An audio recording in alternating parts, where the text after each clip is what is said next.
Helmet ಧರಿಸಲ್ಲ, seat belt ಹಾಕಲ್ಲ, one way ಅಂತೂ ನಮಗೆ ಗೊತ್ತೇ ಇಲ್ಲ.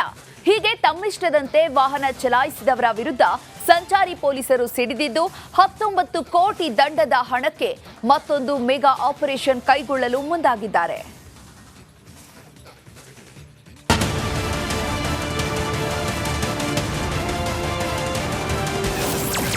ದಂಡ ವಸೂಲಿಗೆ ಮೆಗಾ ಆಪರೇಷನ್, 19 ಕೋಟಿ ವಸೂಲಿಗೆ ನ್ಯೂ ಪ್ಲಾನ್. ಎಸ್, ಬೆಂಗಳೂರಿನಲ್ಲಿರೋ 3,71,516 ವಾಹನಗಳ ಮೇಲೆ ಬರೋಬ್ಬರಿ 19 ಕೋಟಿ 54,16,400 ರೂಪಾಯಿ ದಂಡ ಇದೆ. ಈ 19 ಕೋಟಿ ದಂಡವನ್ನ ವಸೂಲಿ ಮಾಡಲು ಮುಂದಾಗಿರೋ ಸಂಚಾರಿ ಪೊಲೀಸರು 1 ಲಕ್ಷ ರೂಪಾಯಿಗೂ ಅಧಿಕ ದಂಡ ಇರುವಂತಹ 123 ವಾಹನಗಳ ಲೀಸ್ಟ್ ರೆಡಿ ಮಾಡಿದ್ದಾರೆ.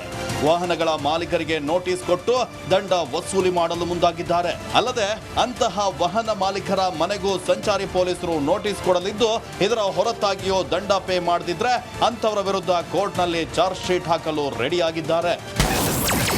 ಯಾವ್ಯಾವ ವಾಹನಗಳ ಮೇಲೆ ಎಷ್ಟು ದಂಡ ಇದೆ ಅನ್ನೋದನ್ನ ನೋಡೋದಾದ್ರೆ 2742 ಬೈಕ್ಗಳು 3,61,294 ಬಾರಿ ಸಂಚಾರ ನಿಯಮವನ್ನ ಉಲ್ಲಂಘನೆ ಮಾಡಿದ್ದು, ಇವರ ಮೇಲೆ 18 ಕೋಟಿ 76,34,300 ರೂಪಾಯಿ ದಂಡ ಇದೆ. 100 ಕಾರ್ಗಳು 8,603 ಬಾರಿ ಸಂಚಾರ ನಿಯಮ ಉಲ್ಲಂಘನೆ ಮಾಡಿದ್ರಿಂದ 69,900,000 ದಂಡ ಕಟ್ಟಬೇಕಿದೆ. ಇನ್ನು 9 ವ್ಯಾನ್ಗಳು 848 ಬಾರಿ ಟ್ರಾಫಿಕ್ ರೂಲ್ಸ್ ಬ್ರೇಕ್ ಮಾಡಿದ್ರಿಂದ 4,67,500 ಫೈನ್ ಕಟ್ಟಬೇಕಿದೆ.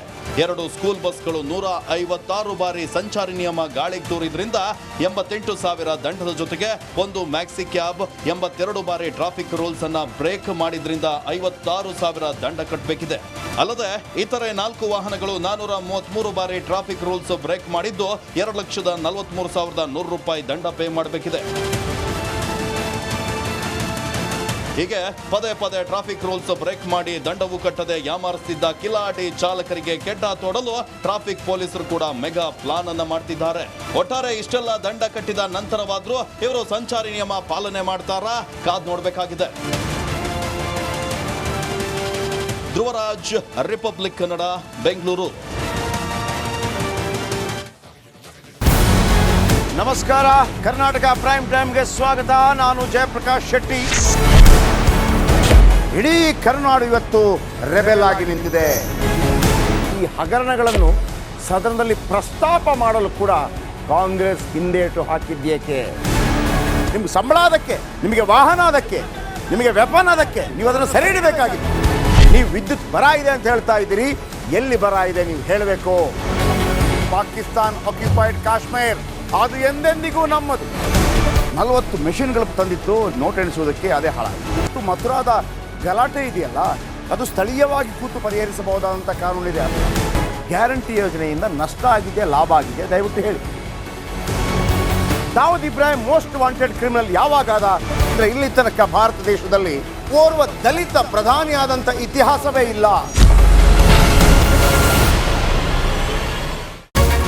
ರಿಪಬ್ಲಿಕ್ ವರ್ಲ್ಡ್ ಆಪ್ ಇದು ಕೇವಲ ಅಪ್ಲಿಕೇಶನ್ ಅಲ್ಲ, ಸಮಗ್ರ ಸುದ್ದಿಗಳ ಸಂಪರ್ಕ ಮಾರ್ಗಕ್ಕೆ ಕ್ರಾಂತಿಕಾರಿ ಬದಲಾವಣೆ. ರಿಪಬ್ಲಿಕ್ ವರ್ಲ್ಡ್ ಆಪ್ ಕೇವಲ ಸುದ್ದಿ ಅಪ್ಲಿಕೇಶನ್ ಅನ್ನ ಪರಿಚಯ ಮಾಡ್ತಾ ಇಲ್ಲ, ಬದಲಾಗಿ ಡಿಜಿಟಲ್ ಸುದ್ದಿ ಬಳಕೆಯ ಹೊಸ ಯುಗಕ್ಕೆ ನಾಂದಿ ಹಾಡ್ತಾ ಇದೆ. ಇದೊಂದು ಬ್ರೇಕಿಂಗ್ ನ್ಯೂಸ್, ಪ್ರಭಾವಶಾಲಿ ಕಾರ್ಯಕ್ರಮಗಳಿಗೆ ಗಟ್ಟಿಯಾದ ವೇದಿಕೆ. ರಿಪಬ್ಲಿಕ್ ವರ್ಲ್ಡ್ ಅಪ್ಲಿಕೇಶನ್ ಈಗ ಲೈವ್ ಆಗಿದೆ. ಗೂಗಲ್ ಪ್ಲೇ ಸ್ಟೋರ್ ಮತ್ತು ಆಪಲ್ ಆಪ್ ಸ್ಟೋರ್ ಎರಡರಲ್ಲೂ ಲಭ್ಯವಿದೆ. ಈಗಲೇ ಡೌನ್ಲೋಡ್ ಮಾಡಿ.